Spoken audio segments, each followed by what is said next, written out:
आखिरी प्रश्न। भगवान, जब भी मैं आपकी बातें सुनता हूं तो मेरा शादी करने का पक्का इरादा चकनाचूर हो जाता है, लेकिन जब भी मैं अपनी ओर से सोचता हूं तो मुश्किल में पड़ जाता हूं कि शादी करूं या ना करूं। आपने पिछले 2 दिन में बताया कि समझदार आदमी को शादी करनी ही नहीं चाहिए। अब बताएं भगवान, मैं क्या करूं? मेरी तो कुछ समझ में नहीं आता, कृपया मुझे मार्ग दिखाएं। रमेश सत्यार्थी।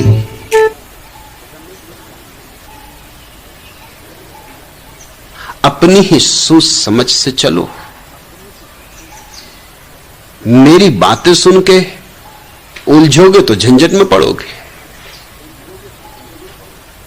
झंझट में इसलिए पड़ोगे कि तुम्हारा मन तो तड़फ रहा है शादी करने को, और मेरी बातें सुननी तुमने और तय कर लिया कि नहीं करेंगे। तुम्हारे भीतर द्वंद्व हो जाएगा,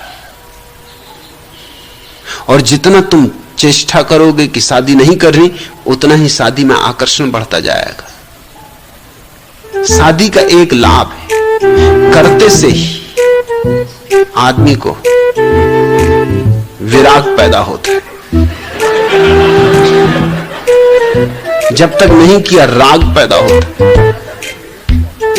ये शादी का आध्यात्मिक मूल्य है कि जिसने किया वही सोचने लगता है कि नहीं है कुछ साथ संसार, सब बेकार है। महात्मा गांधी ठीक कह गए। तुम कहते हो कि मैं कहता हूं कि समझदार आदमी को शादी नहीं करनी चाहिए। नहीं, मैंने ऐसा नहीं कहा, तुम गलत समझ गए।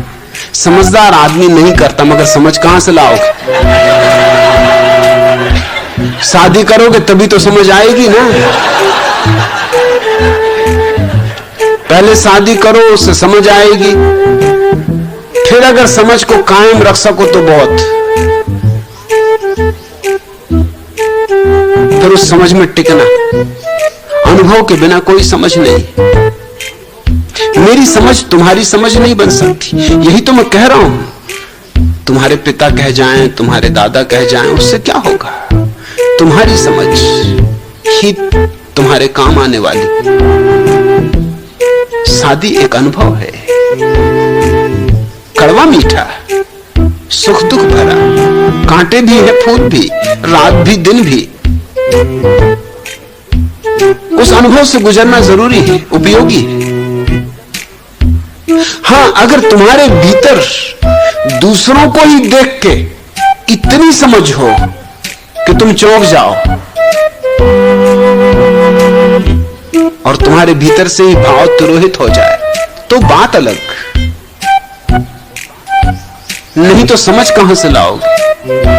अभी तो तुम्हारे पास नहीं। तुम कहते हो मेरी को समझ में नहीं आता, शादी करो, आएगा समझ। अरे अच्छों की समझ में आ गए, तुम्हारी क्या नहीं आएगा? एक से एक बलशाली देखे, समझ में आ गए।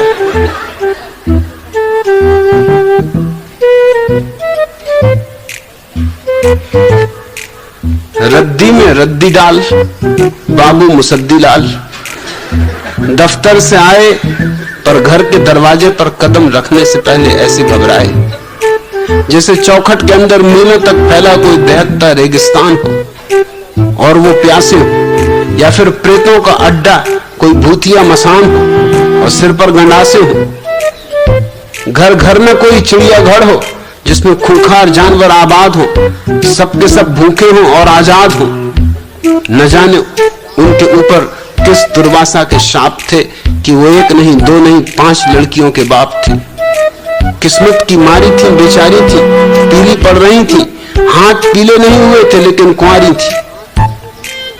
पहली लड़की लाल स्याही से अपने नाखून रचा रही थी, दूसरी भी चाहती थी, ललचा रही थी पर शर्म से अचकचा रही थी। तीसरी कल की चटनी को कल के लिए बचा रही थी। चौथी हाथ में सूखी रोटी लिए उस चटनी के लिए शोर मचा रही थी। 5 बरस की 5वीं जाने क्यों रो रो कर अपनी हड्डियां नचा रही थी। पत्नी चलती फिरती जिंदा लाश थी, शायद यमराज को इसी की तलाश थी। रोगों का सिलसिला शरीर को खा गया था लेकिन सारा बल जीभ में आ गया था। रह रह कर अपना दिल मसोसती थी, मुसद्दी को डांटती थी, लड़ती थी, कोसती थी। इसलिए घर मुसद्दी के लिए सबसे बड़ा डर था। घर में घुसते वक्त उनका माथा पसीने से तर था, तो बिना किसी प्राणी या पदार्थ पर नजर टिकाए वे सीधे चारपाई तक आए और लेट गए। सुबह दफ्तर थोड़ा सा लेट गए थे तो साहब ने डांटा था, यहाँ पूरे ही लेट गए तो पत्नी क्यों ना डांटे। पढ़ने लगे तड़ातड़ शब्दों के चांटे, आते ही मदेसा से पड़ गए, घर से बिल्कुल ही उखड़ गए। सब्जी आज भी नहीं लाए, चटनी से कोई कब तक खाए। न खा रहे न पी रहे, राम जाने कैसे जी रहे। चाय के लिए गुड़ भी निपट गया है और मेरा फटा हुआ ब्लाउज और फट गया है। सड़ गई पर 3 बरस से यही साड़ी चला रही। मेरी छोड़ो किसी भी तरह गाड़ी चला रही, पर इन नास पीटियों की नर तो भरो, इनके लिए कुछ तो करो। आफत सी खड़ी हो गई है, बड़ी जरूरत से ज्यादा बड़ी हो गई है। दुछत्ती पर घंटों गुमसुम बैठी, कबूतरों को दाना डालती और हर आने जाने वाले को ताकती। मंझली की फीस अभी तक नहीं गई है और हाय मेरे दांतों की टीस अभी तक नहीं गई। दवाई लाए? अजी सुनते हो दवाई लाए? मुसद्दी बेचारा क्या बताए, जैसे तैसे कुछ शब्द उसके होठों तक आए। दांत के दर्द की क्या कहती, सारे दांत दर्द बन गए, पूरे जिस्म में गड़ गए। कर्ज के दांत, मर्ज के दांत, किराए के दांत, फीस के दांत, राशन के दांत, टीस के दांत, महंगाई के दांत, पढ़ाई के दांत, सब काट रहे। क्या बकबक कर रहे हो? भूल गई? पंसारी लाला ने बुलाया था, मकान मालिक भी 2 बार आया था। अब के किराया मिल जाएगा जरूर मैंने कहा था। मुआ नासपीटा बड़ी को घूर रहा था और कर्म की लागी कैसी बर्बादी कि अगली एकादशी को ही भांजी की शादी है। बात का क्या सोचा है? भात खाने को नहीं देने की बात करती, क्यों मेरे कलेजे पर घात करती? तू तो यमराज को भी मात करती। अरे मर रहा हूं, मौत से नहीं तुझसे डर रहा हूं। इस तरह दोस्तों, जिस समय हमारे देश के नेता सोफों में धसे हुए क्लासिकल म्यूजिक सुन रहे होते हैं, इनके यहाँ क्लासिकल म्यूजिक चलता है।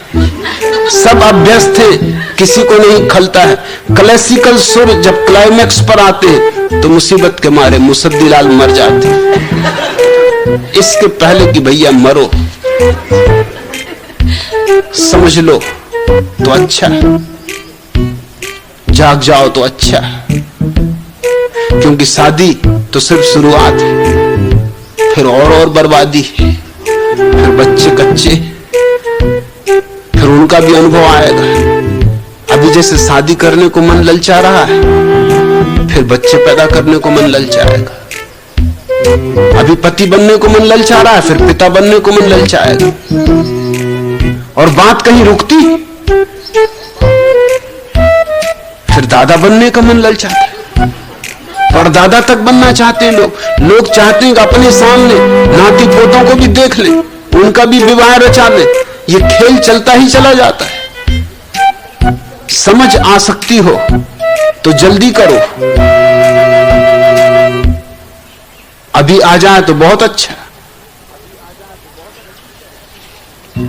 वो घोड़ी पर बैठे दूल्हा क्या हंसता है, देख सामने तेरा आगत मुंह लटकाए हुआ खड़ा है। अब हंसता है फिर रोएगा।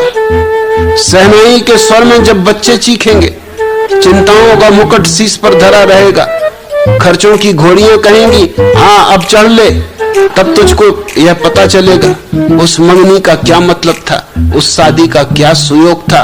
ओ उतावले, किसी विवाह से तो तूने पूछा होता, वह तुझको यह समझा देता। ब्याह बल्लरी के फूलों का फल कैसा है, किसी पिता से पूछ, तुझे वह बतला देगा। भारत में बापत्व कर्म कितना भीषण। ओरे बकरे, भाग सके तो भाग, सामने बलि बेदी है। दुष्ट बराती नाच कूद कर तुझे सजाकर धूमधाम से दुल्हन रूपी चामुंडा की भेंट चढ़ाने ले जाते।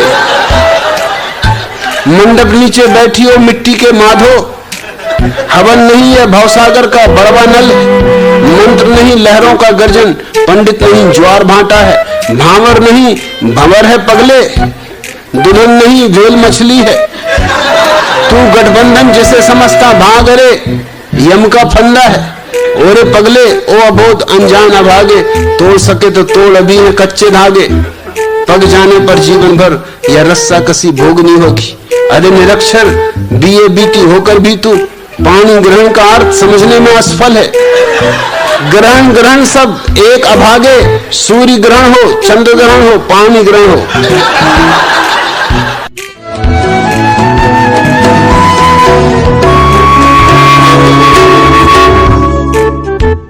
My point of view on that, मेरे विचार में शादी किसी को पूछ के नहीं करना चाहिए। वो अपने अवचेतन मस्तिष्क को पूछना चाहिए, अपने आप को प्रश्न करना चाहिए, ये ठीक है या मुझको सही है या मेरे लिए सही है या नहीं। किसी गुरु और महात्मा को पूछने की जरूरत नहीं, अपने आप को पूछो। और वीडियो की जानकारी लेना चाहते हो तो आगे आने वाले वीडियो के लिए सब्सक्राइब करो और बेल आइकन को दबा दो।